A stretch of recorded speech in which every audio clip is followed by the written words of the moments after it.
Unapohisi kukata tamaa, mara nyingi si kwa sababu uwezo wako umefika mwisho, ni kwa sababu umeanza kupima safari yako kwa kipimo cha watu wengine.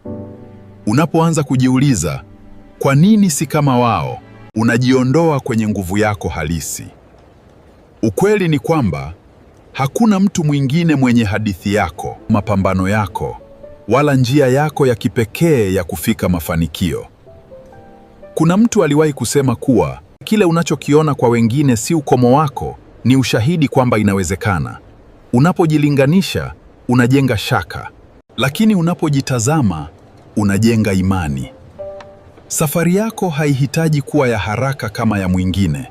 Mwana falsafa mmoja aliwahi kusema kuwa mafanikio yanatokana na maamuzi unayofanya kila siku, si ushindani na wengine. Jiulize badala yake, je, leo nimekuwa bora kuliko jana? Je, nimepiga hatua hata kama ni ndogo? Kwa sababu mafanikio si mbio za kushindana, ni mchakato wa kujiboresha.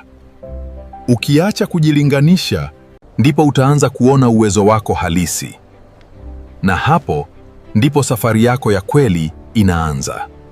Kumbuka, Mungu ni wetu sote. Usiache kuomba. Anza leo, sio kesho. Asanteni sana. Ili kuendelea kupata video hizi nzuri, usisahau kulike, kucomment na kusubscribe kwenye channel ya Aliko Baraka kwa motivation zaidi.